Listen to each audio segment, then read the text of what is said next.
حضرت ہم سیانے نہیں ہیں حضرت، ہم نے تو بڑا گھاٹے کا سودا کر لیا. یہ جو ہم نے سودا کیا ہے یہ گھاٹے کا. اقبال نے کہا نہیں تھا وہ کیا ہے تو نے متائے غرور کا سودا، فریب سود و زیاں لا الہ الا اللہ. وہ بھائی اس گھڑی کا کاہے کو مان کرنا، یہ کس کے ساتھ جائے گا؟ اس موبائل کا کاہے کو مان کرنا، یہ کس کے ساتھ جائے گا؟ اس واسکٹ پہ کاہے کو اکڑنا، یہ کون ساتھ لے کر جائے گا؟ نہیں حضرت، ہوگا کیا؟ جاندی باری کیا ڈرونا بنیا، ڈر دے ہاتھ نہیں لاندے، جنا لئی تو باپ کمائے کتھے نے تیرے کر دے. یہ مال و دولت دنیا، یہ رشتہ پیبند، بتان وہم و گما لا الہ الا اللہ. اور بھائی اگر اللہ نے کسی کو دیا ہے تو کوئی اس کے دھوکے میں نہ آئے، وہ بڑا بے وفا ہے یہ. اور میں بچوں کو اکثر سنایا کرتا ہوں، وہ مولانا الطاف حسین حالی نے لکھا تھا. آپ کہتے ہیں زمینیں چمن گل کھلاتی ہے کیا کیا، بدلتا ہے رنگ آسماں کیسے کیسے، نہ ہے کسر دارا نہ گورے سکندر، زمین کھا گئی آسماں کیسے کیسے. اب دارا پہ گفتگو نہیں میں کروں گا، صرف سکندر پہ تھوڑی سی کروں گا. یہ سکندر وہ نوجوان ہے جس نے 21 سال کی عمر میں 15.5 لاکھ مربع میل فتح کیا. تھوڑی زمین نہیں بنتی، اور بھائی گھومنے کے لیے بھی عمر درکار ہے. لیکن تاریخ لکھتی ہے کہ سکندر کو زہر دے دیا گیا. 5 برے اعظم فتح کرنے والا 21 سالہ نوجوان، سکندر کو زہر دے دیا گیا. ارسطو طبیب تھا سکندر کا. اب ارسطو نے بھی دوا پلائی سکندر کو. دوا پلانے کے بعد نا ارسطو نے سکندر کی نبض اپنے ہاتھ میں پکڑ لی. اور تاریخ لکھتی ہے کہ ارسطو سکندر کی نبض پکڑے کھڑا تھا. 15.5 لاکھ مربع میل کا مالک حضرت. لیکن سکندر کی نبض نے آہستہ آہستہ ڈوبنا شروع کر دیا. اور ارسطو نے کیا دیکھا کہ سکندر کا وجود نیلا پڑ رہا ہے. تو تاریخ لکھتی ہے کہ ارسطو نے سکندر کی کلائی چارپائی پہ رکھ دی، پلنگ پہ، اور سکندر کو مخاطب کر کے کہتا ہے سکندر اب تو چند گھڑیوں کا مہمان ہے، ہاں کوئی بات کرنی ہے تو کر لے. لکھا ہے سکندر نے بیٹے کو نہیں بلایا، بیوی کو نہیں بلایا، بھائی کو نہیں بلایا، اپنے وزیر کو بلایا. اور بلا کر اس کو کہتا ہے میں جب مر جاؤں گا نا تو جب مجھے کفن پہناؤ، کیونکہ سکندر عیسائی تھا، تو کہتا ہے کفن پہنا کر مجھے ڈائریکٹ دفنانے کے لیے نہ لے کر جانا، بلکہ کیا کرنا، دونوں ہاتھ کفن سے باہر رکھنا اور مجھے سارے شہر یونان کا چکر لگوانا. وزیر نے سکندر سے پوچھا سکندر وہ کیوں؟ اس نے کہا میں دھوکہ کھا گیا، 15.5 لاکھ مربع میل کا مالک دھوکہ کھا گیا. میں جاتے ہوئے ان لوگوں کو سبق دینا چاہتا ہوں، تم نہ دھوکہ کھانا. دیکھ لو 15.5 لاکھ مربع میل کا فاتح بھی دنیا سے خالی جا رہا ہے. اور یہاں پھر تاریخ نے لکھا تھا یہ وہ باغ ہے جس کے ہزاروں مالی تھے، سکندر جب اس دنیا سے گیا دونوں ہاتھ خالی تھے. یا حضرت جس سے اجی میں مالک ہوں. اور بھائی کس نے کہہ دیا تمہیں کہ تم مالک ہو؟ آؤ مجھے ثابت کر کے بتاؤ تم مالک ہو. ہم نہیں مالک حضرت. قرآن کریم میں اللہ نے بار بار بندے کو کہا اوے بندے دھوکے میں نہ آنا، وَلِلَّهِ مُلْكُ السَّمَاوَاتِ وَالْأَرْضِ، اور اللہ ہی کے لیے ہے زمین و آسمان کی بادشاہت. آپ ہر نماز کے بعد آیت الکرسی پڑھتے ہو. اللہ نے کیا فرمایا؟ اللہ لا الہ الا هو الحی القیوم لا تأخذہ سنۃ ولا نوم لہ ما فی السماوات وما فی الارض. تمہیں کس نے کہہ دیا کہ تم مالک ہو؟ ہاں ہم کیا ہیں؟ یہ وہ باغ ہے جس کے ہزاروں مالی تھے. تم مالی ہیں، جگہ یہاں رہے گی کیا ہوگا؟ باہر مالیوں کی پلیٹیں بدلیں گی. میں نے اپنے گھر میں دیکھا جب مجھے تھوڑی اردو پڑھنی آ گئی، 4th 5ویں جماعت میں چلا گیا، تو میرے گھر کے باہر لکھا ہوتا تھا چودھری علم نبی، میرے دادا ابو کا نام. پھر ان کا وصال ہو گیا تو میری زندگی میں حضرت وہ پلیٹ اتری اور پھر نئی پلیٹ لگی جس پر میرے والد صاحب کا نام لکھا گیا محمد بوٹا. انہیں سمجھ نہیں آئی یار یہ پلیٹ کیوں بدل گئی، جگہ تو دادا ابو کی ہے، پلیٹ کیوں بدلی ہے؟ پھر جب میں نے یہ پڑھا نا پھر سمجھ آئی او بابا یہ وہ باغ ہے جس کے ہزاروں مالی تھے. جگہ وہاں رہنی ہے، مالیوں کی پلیٹیں بدلتی رہیں گی. پتہ نہیں میرے دادا ابو سے پہلے کون مالی تھا، کیونکہ ہم تو مہاجر ہیں، انڈیا سے آئے ہیں. پتہ نہیں ان سے پہلے کون مالی تھا، اس سے پہلے کون مالی تھا، اس سے پہلے کون مالی تھا. جگہ یہاں گرے گی حضرت، کیا ہوگا؟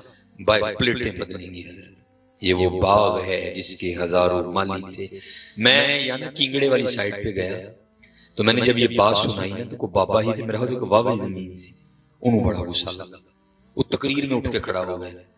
ہن کہندا مولوی صاحب جگہ تو تسی ساڈے کول کھو لئی, ہن ذرا ثابت بھی تے کرو نا کہ اسی مالک نہیں. حالانکہ میں نے یہاں صرف 2 آیتیں پڑھی, وہاں میں نے 9 آیات مبارکہ تلاوت کی تھی. میں نے کہا بابا جی میں نے 9 آیتیں تلاوت کی ہیں کہ ہم عارضی مالک ہیں, اصل مالک وہی ہے. چلو آپ کو نہیں سمجھ آئی, میں آپ کو تھوڑی اور واضح کر کے بیان کر دیتا ہوں کہ جس کے ہم مالک بنے بیٹھے ہیں یہ ہمارے ساتھ کیا کرنے والی ہے. جس کے ہم مالک بنے بیٹھے ہیں نا, جس پہ ہم دعویٰ دائر کیے ہوئے ہیں جی میں مالک ہوں, سنو حضرت جس کے مالک بنے بیٹھے ہو اگر اپنے اللہ کو راضی نہ کیا تو یہ کرے گی ہمارے ساتھ کیا. یہ حضرت موسیٰ علیہ السلام کا دور مبارک تھا. زمین کا ایک قطعہ تھا, ایک ٹکڑا, ایک مالک تھا, دوسرا جھوٹا اٹھ کھڑا ہوا, اس نے دعویٰ کر دیا جی اصلی مالک تو میں ہوں. اس سے پہلے کہ دستوں گریباں ہوتے, ایک دوسرے کی جان لیتے, خون بہتا, وہ پنچایت بیٹھی لیکن فیصلہ کرنے میں ناکام ہوئی. اینڈ پہ بات یہ ٹھہری بھائی اللہ کے نبی حضرت موسیٰ علیہ السلام موجود ہیں, کیوں آپس میں لڑنا, چلو چل کے ان سے فیصلہ کرواتے ہیں. وہ سارے ان دونوں کو لے کر نہ حضرت موسیٰ علیہ السلام کی بارگاہ میں حاضر ہوئے. آ کر ان کی اے اللہ کے رسول علیہ السلام زمین کا ایک ٹکڑا ہے, یہ دعویٰ کرتا ہے میرا ہے, یہ دوسرا دعویٰ کرتا ہے میرا ہے, ہم فیصلہ کرنے میں ناکام ہوئے, آپ کی بارگاہ میں آئے ہیں, آپ فیصلہ فرمائیں کہ زمین کس کی ہے. کچھ ہوتے ہیں نا جن کو ادب نہیں ہوتا کہ بڑوں کی مجلس میں کیسے بیٹھا جاتا ہے. وہاں بھی ایک ایسا نامعقول شخص بیٹھا تھا جو حضرت موسیٰ علیہ السلام کو کہتا ہے حضرت اس طرح کریں کہ تنہا ان دونوں کی بات سنیں, آپ کو خود ہی پتہ چل جائے گا سچا کون ہے جھوٹا کون ہے. نبی نبا سے, نبا کا معنی خبر, تو پھر نبی کا کیا معنی بنا, غیب کی خبریں دینے والا. آپ نے فرمایا میں اللہ کا نبی ہوں, مجھے نہیں ضرورت ان سے پوچھنے کی, اور مجھے تو اللہ نے اتنی طاقت دی ہے میں زمین سے پوچھ لوں گا بتا تو کس کی ہے. آپ نے سب کو لیا چلے گئے, زمین کی نشاندہی کی گئی. اللہ کے نبی حضرت موسیٰ علیہ السلام اس زمین کے ٹکڑے پر کھڑے ہوئے, اسے مخاطب کر کے کہتے ہیں اللہ کے نبی حضرت موسیٰ علیہ السلام تجھ سے پوچھتے ہیں یہ زید دعویٰ کرتا ہے تو میری ہے, یہ بکر دعویٰ کرتا ہے تو میری ہے, اب تو بتا تو ان دونوں میں سے کس کی ملکیت ہے. تو تفسیر میں لکھا ہے زمین بول اٹھی, پہلے اللہ کے نبی کی بارگاہ میں سلام عرض کیا, اور سلام عرض کرنے کے بعد عرض کرتی ہے اے نبی خدا یہ دونوں جھوٹ بول رہے ہیں, نہ میں اس کی ہوں نہ میں اس کی ہوں, ان کو کہیں تیاری کریں یہ دونوں میرے ہیں. اسی حضرت ساری زندگی ہے کھیڑتے رہتے ہیں میری زمین میری بھائی کتوں آ گئی, تیاری کر تو تھلے جانا ہے. اور یہ بھی تمہیں اب اور کھول کے بتاتا ہوں ہوگا کیا نیچے جا کر. یہ انڈیا کے بہت مشہور صوفی بزرگ گزرے ہیں حضرت شاہ بہیق رحمۃ اللہ تعالی, بڑی اللہ کی کرم نوازی تھی. حضور نبی علیہ السلام کی توجہ خاص تھی ان پر. کمال کیا تھا, جیسے حضرت لقمان علیہ السلام کے بارے میں لکھا ہے نا کہ بالفرض اگر آپ لوہے کے پاس سے گزرتے تھے نا تو لوہا آپ کو بول کر عرض کرتا تھا حضور اللہ نے مجھ میں یہ کمال رکھی. ان پہ بھی یہ کرم تھا اللہ کا کہ جس چیز کے پاس سے گزرتے تھے نا وہ چیز بول کے آپ کو بتاتی تھی کہ حضرت اللہ نے کیا کیا راز رکھی. یہ کبھی آپ نے کسی کو مٹی کے برتن بناتے دیکھا, وہ پتہ کیا کرتا ہے, مٹی کو اپنے پاؤں سے گھومتا ہے, اس کو نرم کرتا ہے, اس کو اس لائق کرتا ہے کہ اس کے برتن بنائے جا سکیں. یہ 3-4 دن کا ایک عمل ہوتا ہے, وہ آدھا گھنٹہ 1.5 گھنٹہ نے اس کو پنجابی زبان میں کہتے ہیں کہانی کرنا. وہ کمہار نہ مٹی میں کھڑا ہو کے نا اس کی وہ سلسلہ اس کا کر رہا تھا, اس کو نرم کر رہا تھا. کمہار مٹی میں کھڑا ہو کے اس کو اپنے پاؤں سے نرم کر رہا تھا. تو حضرت شاہ بہیق رحمۃ اللہ تعالی علیہ کا پاس سے گزر ہوا تو مٹی بول اٹھی. اب جو مٹی بولتی ہے حضرت شاہ بہیق علیہ الرحمہ اس کو کیا لکھتے ہیں, آپ لکھتے ہیں ماٹی کہے کمہار سے, ماٹی کہے کمہار سے, ارے تو کیا روندے گا تو کتنی دیر کہانی کریں گے, ابھی تو نے تھک کے بیٹھ جانا ہی نیچے. آپ فرماتے میں نے اس کا اس کو چھوڑ, یہ اس کے پاس بصارت تو ہے بصیرت نہیں ہے, یہ تیری بات نہیں سن سکے گا, مجھے بتا کیا کرے گی. تو پھر جو مٹی نے جواب دیا حضرت شاہ بہیق رحمۃ اللہ تعالی پھر کیا لکھتے ہیں, ماٹی کہے کمہار سے ارے تو کیا روندے گا موئے, ہاں ایک دن ایسا آئے گا میں روندوں گی تو, ہاں میاں گل پھر نہ لوستن ہوئے گی جدن تو تھلے آئے گا. ہاں میاں اللہ دا شکر ادا کرو اسی تھلے نہیں جی اسی یہ اتے جی. ہاں آج اپنے اللہ کو راضی کرو, آج اپنے اللہ کو مناؤ حضرت، یہ میری کا جھگڑا چھوڑ دو، یہ وہ باغ ہے جس کے ہزاروں مالی تھے، سکندر جب اس دنیا سے گیا دونوں ہاتھ خالی تھے۔ یہ آپ نے حکیم عبدالحی رحمت اللہ تعالی علیہ کا آستانہ مبارک دیکھا نا، حکیم خادم علی روڈ پہ؟ تو ہم نے تو خیر نہیں دیکھا، حکیم عبدالحی رحمت اللہ تعالی علیہ کی زبان مبارک سے سنا۔ یہ حضرت یہ اصل میں دانا لوگ تھے، یہ اس جانب آئے نہیں کوئی بھی حضرت۔ حکیم صاحب فرمایا کرتے تھے کہ حکیم خادم علی رحمت اللہ تعالی علیہ کا ایک انجینئر مرید ہو گیا، اور آپ نے دیکھا ہے حضرت سڑک پہ بڑی موقع کی جگہ ہے، آگے آ کے سٹی سینٹر بھی بنا ہے، تقریباً تھوڑا ہی عرصہ گزرا اس کو۔ تو جب وہ مرید ہوا نا حکیم خادم علی رحمت اللہ تعالی علیہ کا، تو اپنے پیر کی محبت میں وہ حکیم خادم علی رحمت اللہ تعالی علیہ کو عرض کرتا ہے، حضور وہ تسی تے کتے جنگل چ بھی جا کے بیٹھ جاؤ گے نا تو دنیا اوتھے بھی آئے گی، اے میں اجازت دو ہے میں نقشہ بنا کے لے آنا ہوں تے پلازا بنائیے سونا۔ تو حکیم صاحب فرماتے ہیں کہ خادم علی صاحب فرمانے لگے، اور یار رہن دے این جی ٹھیک ہے، اس کو تو محبت تھی، وہ کہتا ہے حضور کیوں رہن دئیے، ساری دنیا کر رہی ہے، اتنی موقع کی جگہ ہے آپ بھی کریں، کیوں نہیں کر رہے ہیں؟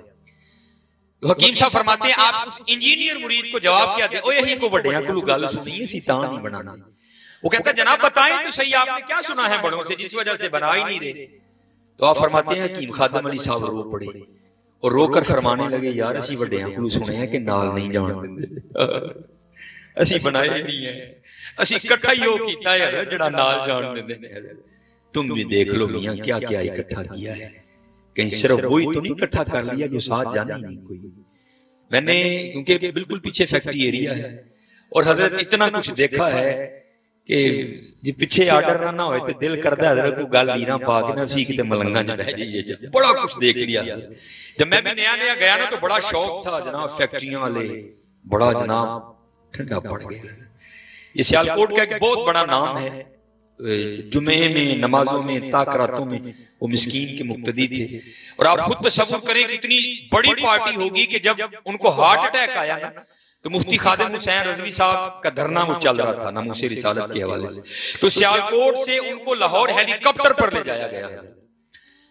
راستے میں خیر ان کا انتقال ہو گیا، انہوں نے اپنے بیٹے کو کہا کہ یار انہوں کہیں کہ جدو انہوں غسل دیں گے نا تو کول کھلوئی کفن پوئیں تیرا حق بند ہے، میں تیرا میں نے بھی بڑا چاہا جناب فیکٹری والے نے جناب بڑا معاملہ میں چلا گیا۔ ہائے کی بتائیں یار یہ دنیا کتنی بے وفا ہے۔ جب گیا تو یہ انگلینڈ کا ایک برانڈ ہے مارک سپینسر، شاید نام میں ٹھیک نہ اس کا لے سکوں، یہ تقریباً اگر آپ اس کا سویٹر تو ملے گا نہیں آپ کو، یا اسلام آباد سے ملے گا، کراچی سے ملے گا، یا لاہور سے ملے گا، تو اگر لینے جائیں نا تو 40,000 سے سویٹر کی رینج شروع ہوتی ہے، 5-6 ہزار کا تو بونینزا کا آتا ہے۔ وہ جب انہوں نے مجھے کینچی لا کے دی نا تو میں نے ٹیگ دیکھا کہ ٹیگ لگا ہے، مجھے ٹیگ کی کوئی پرواہ نہیں تھی، یہ 30-40 ہزار کا سویٹر ضائع ہونے جا رہا ہے۔ ایویں میرے دل میں پتہ نہیں کیا خیال آیا، میں نے بابے کے چھوٹے بیٹے کو کہا میں یار گل سن، میں سویٹر کٹدا نہیں، مہندی لانا اور کوئی تکلیف نہیں ہوگی بابا جی کو، تے گل ہے کہ سویٹر کو رکھ لے یار، تیرے ابا جی کی نشانی ہے، اس کو پہننا کبھی کبھی۔ وہ جناب منو غصے نہ نہیں لکھا، وہ آپ صاحب آپ کیسی باتیں کر رہے ہیں، پڑھے لکھے بندے ہیں، آپ کو نہیں پتا کہ مردے کے کپڑے نہیں پہنتے؟ میں نے کہا اور منو صاحب وہ مردہ تے لوکاں لئے تیرا تے بھائی آ ایڑی بار تیری لینڈ کروزر کھلوتی ماں دے ٹیڑ چلے گیا اینے نہیں تینوں لے کے دیتی، جو تو نے کلائی پہ راڈو باندھی ہے کہاں سے لے کے آیا تھا؟ کیا اس کی کمائی کی نہیں؟ کبھی تجھے فون کرو تو آسٹریلیا ملتا ہے، کبھی تجھے فون کرو تو نیوزی لینڈ ہے، کبھی تجھے فون کرو تو آئرلینڈ ہے، بابے کے پیسوں سے کر رہا ہے۔ آج بابا مردہ بن گیا، وہ وقت بھول گیا جب اس کے کندھے پہ بیٹھ کے سیر کرنے جایا کرتا تھا، وہ وقت بھول گیا جب اس کی انگلی پکڑ کے تو نے چلنا سیکھا تھا، آج مردہ بن گیا۔ نہیں مانا، میں نے بھی کاٹ کے پیچھے پھینکی۔ دوسری باری ہے، دو ہی منڈے تھے بابا جی، دوسرے کو میں نے کہا یار اے کپڑے تے میں لا دینا میں جی ابا جی دی یاد کدی کدی پائیں تیرے تے ابا جی دا قد بھی سیم ہے، جسم بھی کو جی تے پائیں وہ بھی نہیں مانا، میں نے کاٹ کے اتار دی۔ لیکن پھر حضرت مجھے میاں محمد بخش صاحب بھی یاد ہے، جاندی واری کیا ڈرونا بنیا، ڈر دے ہاتھ نہیں لاندے، جنہاں لئی باپ کمائے کتنے نے تیرے کر، وہ کسی نے نہیں جانا پائی، کسی نے نہیں جانا کر لو یا ایتے بھی یہ تقریباً 98% میں بالکل سچ کہہ رہا ہوں حضرت، جنال شریکاں دی کور نہ نہ کوئی اپنے ابے دی کور پر پھول پان نہ جائے، ਸ਼ਰੀਕਾਂ ਵਾਸਤੇ ਜਾਂਦੇ ਨੇ, ਸ਼ਰੀਕ ਆ ਕੇ ਵੇਖ ਕੇ ਕੀ ਕਹਿਣਗੇ ਤੇ ਅੱਬੇ ਦੀ ਕਬਰ ਤੇ ਪਾਣੀ ਨਹੀਂ ਹੈ, کوئی نہ جائے کوئی نہ پوچھے اج کر اج اپنے اللہ اور اللہ دے رسول نو منا لو، اج سوکھا جے منانا، اج سوکھا جے نہیں تے اوہی جے جاندی واری کیا ڈرونا پڑے۔ میں بڑا دل ٹھنڈا کر کے حضرت میں نکلیا، وہ باپ جنہوں نے اس بچوں کو زمین سے اٹھا کے آسمان پہ رکھ دیا، حضرت اس کی اولاد اتنی نہ شکری ہے، ساڈا ماڑی نہ کی بنے گا یار، اس لیے کرو یار، اج محنت کرو، اپنے اللہ کو راضی کرو، کسی نے نہیں جی آنا، کسی نے نہیں یہ پوچھنا، ہاں آج اپنے اللہ اور اللہ دے رسول کو راضی کرو۔ اور کیونکہ قبلہ تشریف لے آئے ہیں، میں بس اسی پہ ختم کروں گا جو میرے حکیم صاحب سبق دیا کرتے تھے، اور حکیم صاحب تے حضرت جو پڑھتے ہیں نا تے دلوں کھچڑتے ہیں حضرت پڑھ، کیونکہ آپ کے سروں کے بادشاہ تھے حضرت، تلنگ مالکوں بے حضور کو بڑا یاد، آپ تو پورا جناب پڑھا کرتے تھے، اور اکثر آپ پڑھا کرتے تھے کیا، میں بے سر نہیں حضرت، لیکن چلو میں اپنے بڑے دی آج پڑھ پڑھنا۔ جب تک چلے وہ خوب چلائی سائے اپنے دی یاری، اے آری ہے بڑھتی پئی، اور بڑھتی کنوں پئی اس شیطان نوں جدے تے اسی بیٹھے تھے، پتہ نہیں کیڑے ویلے وڈ دینا اور اسی جڑپ کر کے کپڑے پہنے۔ جب تک چلے خوب چلائی سائے اپنے دی یاری، لا سٹ پا جنجالاں والے لائے اللہ نل یاری، ہاں یار اجیاری لالو ایاری لال، پھر دیکھو حضرت کی کمال، صرف کمی ساڑھے جو تو کوئی کمی نہیں، یاری لالو بابا جی فرید رحمت اللہ تعالیٰ علیہ، آپ فرماتے ہیں کہ میں بیابانوں میں ریاستیں کر رہا تھا اللہ کا قرب پانے کے لیے، تو کہتے ہیں بڑی شدید پیاس لگی، اور فرماتے ہیں میں پیاس کی شدت کے سامنے نہ ہار گیا، اور پانی کی تلاش میں آبادی کی جانب آیا، کہتے میں نے کنواں تلاش کاری لیا، کہتے جب کنویں پہ آیا نا تو کیا دیکھتا ہوں کہ کنویں میں پانی تو ہے لیکن پانی بہت نیچے ہے، اور پانی کھینچنے کے لیے ڈول اور رسی نہیں ہے، کہتے ہیں میں بڑا مایوس ہو کے بیٹھ گیا، یکا یک دو جنگلی ہرن بھاگتے نا کنویں پہ آئے، تو کہتے میں نے کیا دیکھا کہ کنویں کا پانی نیچے سے اوپر آ گیا، میں بڑا حیران ہوا، والتین والزیتون وطور سینین وہذا البلد الامین، چار قسمیں کھا کے کہا لقد خلقنا الانسان فی احسن تقویم، وہ بھائی میں آیا تو میرے لیے پانی نہیں آیا، ہرن آئے تو پانی اوپر آ گئے، فرماتے خیر دونوں ہرنوں نے پانی پیا، پیاس بجھائی، بجھا کے نہ پھر جنگل کی طرف روانہ ہوا، کہتے میں نے کہا پانی اوپر ہے چلو پی لیتا ہوں، کہتے جب میں پانی پینے کے لیے کنویں پہ گیا تو کنویں کا پانی پھر نیچے اتر گیا، کہتے میری حیرانگی میں اور اضافہ ہوا، وہ بھائی یہ کی میں آیا پانی ہوتے نہیں آیا، ہرن آئے تو پانی ہوتے آ، میں پھر آیا تو ہوتے آیا پانی تھلے ٹور گیا، وہ یہ کیا ہے آیا، کہتے میں نے اللہ کی بارگاہ میں عرضی پیش کی یا اللہ ہے کی، تو جواب کیا آیا فرید تو ڈولتے رسی دے آسرے تے آیا ہے وہ ساڑھے آسرے تے آیا، تو ڈولتے رسی دے آسرے تے آیا وہ ساڑھے آسرے تے آیا، تو بھی ساڑھے آسرے تے آیا ہونا تے تیرے لئے بھی پانی چھلوتے آیا، وہ چلے کرو تو صحیح اپنے اللہ اپنے اللہ تے آسرہ کر کے نکلو، پھر ویکھو حضرت تو پاک ذات کر دی کی، جب تک چلے خوب چلائیں سائے اپنے دیاری، چلاؤ ہے حضرت خوب چلاؤ، خوب چلاؤ، خوب چلاؤ، جب تک چلے خوب چلائیں سائے اپنے دیاری، لا سٹ پھا جنجالاں والے تھے لائے اللہ نل یاری، یاری لالو یاری لالو، آج وقت ہے آج یاری لالو انشاءاللہ، کیونکہ سحری کا بھی سلسلہ ہے، حضرت بھی آئے ہیں، پھر کدی انشاءاللہ موقع بنے گا یاری تو شروع کرا دیا ایک دو یاری لگتی ہے پھر اللہ کی ہے حکیم صاحب کہا کرتے تھے ہماری بے وفائی پر بھی وہ اتنا پیار کرتے ہیں سموسے پکوڑے روح افزا جامع شیرین ہماری بے وفائی پر بھی وہ اتنا پیار کرتے ہیں اگر ہم با وفا ہوتے تو کیا ہوتے ہاں آج اپنے اللہ نہ مناؤ آج وقت ہے بار بار ہاتھ نہیں آنا